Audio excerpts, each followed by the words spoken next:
Hey guys, today I'm going to be reviewing this pretty nifty app I have. It's called Proloquo to Go, and it's a AAC, an augmentative assistive communication device. Okay, now I'm going to start with just a heads up. To begin, this is only available on the App Store for Apple. Okay, so I'm one of those cheap people that don't like to pay a lot of money for stuff. I'm an Android guy. I got Kindle Fires. This app, Proloquo to Go, is only available through Apple products on the iOS software. Okay, so just to start with, one of my biggest drawbacks of it, it's pretty expensive.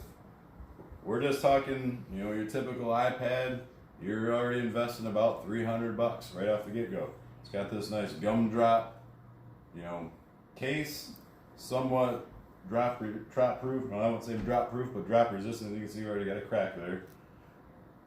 And so that, along with the cost of the app, which is $250, you're probably invested a good $600 just from the get-go. So I'm going to start by turning it on here. Power buttons right up here on the top right corner. Hold that down for a second. And then we're going to go through the startup process.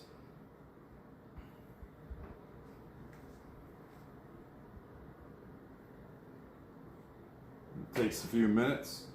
By the way, while it's loading, I'm going to introduce my assistant here. This is Jonah. He's going to be helping me today, playing the part of a student who, may be in need of some language services. Could be a English language learning student, could be a student who's maybe has Down syndrome, cerebral palsy, speech impediments, and any other type of nonverbal student. So right now, we got our main menu here. And from the main menu, I'm going to scroll until I found the picture of the owl. It's Proloquo to Go. And this app is designed by a group. It's called Assistiveware. And again, they do a great job with this app. I'm going to give it, 2 thumbs up. But again, the price point, $250, pretty expensive for me. Of course, if you get it for a school district or an ISD, they'd probably be more than happy to foot the bill for that. So now, when it automatically pops up, it's going to be under Jonah's setup that I have right here. It's on the settings device. So you can actually control whose users. You can create different users with different tabs and everything right on the home screen. So right now it automatically popped up to Jonah. So what Jonah's going to do is he's going to be able to scroll through, tell us different things that he needs in the help tab. We're going to talk about some seasons, colors, shapes, numbers, weather, all this different stuff. So Jonah's going to help me with his demonstration before it's his bedtime. So let's go ahead and get started. Let's picture Jonah is, again, maybe an English language learner. He's fairly fluent in maybe another language, but he's still learning the art of the English language. So we would go to a centers-based classroom or maybe a circle on the carpet, and we would be just talking about our morning routine. We might go through the calendar, we might go through shapes, colors, anything like that. So we might start with, what's the weather like outside? And Jonah's going to be able to demonstrate. He'll take a look out the window, and then he's going to find his weather button, and he will tell us what the weather's like.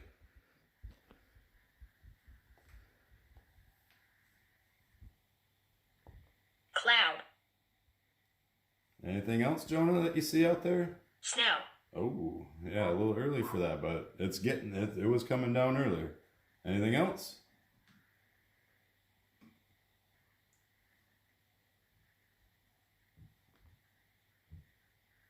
Dark. Okay, thank you very much. Okay, good job. And then we might move on to something like colors. And so I have this bag of colors right now. We got the colors buttons already queued up. So Jonah, can you first tell me what color? I'm going to give a nice nonverbal cue here. I might point to something on the wall, some different cards, flashcards, or in this case I have a bag. What color is this bag, Jonah? Blue. Well, thank you. Nice job. Inside my bag I have a barrel. What color is this barrel? Orange. All right, nice work. How about this tractor? Yellow. Nice job. And what about this shoe? Black. Great. All right. We got a couple other colors in here. Let's see if you can recognize this color. Red. Way to go. Two more. How about this truck? White. And finally, this John Deere Gator. Green. Way to go. Awesome. And then we might move on to something like shapes. We might have some shape cards on the wall or flashcards. So, can you tell me, Jonah, what shape is this? Circle. Way to go. See, it's right there in the shape tab. What about this box cover? Square. Awesome job. Okay. Jonah, you did such a nice job. I'm going to let you get to bed because it's past your bedtime. Thank you. Anything else you want to share with us? Okay. Good night. All done. All right. Thanks a lot. Okay. I'm just going to go over a couple other finer points of the device. That was demonstrated for a pretty basic language learner, but underneath the users tab here, you've also got some other options. There's, again, basic option is actually going to give you a lot more vocabulary.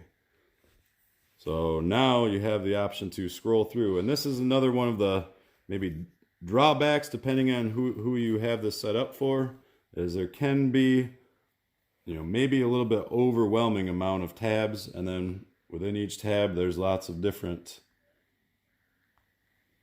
folders and file folders. So it could get a little overwhelming for somebody who's using it for the first time. Got sample activities we can go through, such as, and there's ways to download different activities as well. We got, again, going back to what we just did with Jonah, some different school things, and even a little bit more rigorous things like school schedules, calendars. There's lots of different options for, different age groups, things around the house. You got things like even religions. So that's kind of your more advanced section. And the way that you toggle through your options, again, this is your settings down here, and you can go through options. You can change the users, you can go to your appearance, change the colors and the backgrounds. Vocabulary, that's a key one right here. What I found out is the intermediate core is maybe a little bit less advanced than your basic communication is even more advanced. So now if we have that set up, you can go through your letters. You got letters of the alphabet. Uppercase is there. Another thing that I found is difficult is you can kind of have trouble getting from the capital letters back to your lowercase. You got to kind of like click out of it, go back to the keyboard, and then it becomes back to your lowercase. Another drawback, I noticed that there is a locking option if you scroll down. So you can lock it to where a student can't change any of the settings you've previously put in with a passcode, but it doesn't lock you from leaving this app. So you can click the out button and get back to any other spot on the tablet. So you're really going to kind of keep an eye on a student if they're using this to make sure they're staying on the app that they're supposed to be using it for and not playing games or whatever. But other than that, really, really useful device. I think any parents of any student who has language disabilities or any school district that has students with any of those disabilities as well, I think would find this to be a perfect tool to use. So thank you. Appreciate you guys joining me. Until next time, don't forget to like and subscribe.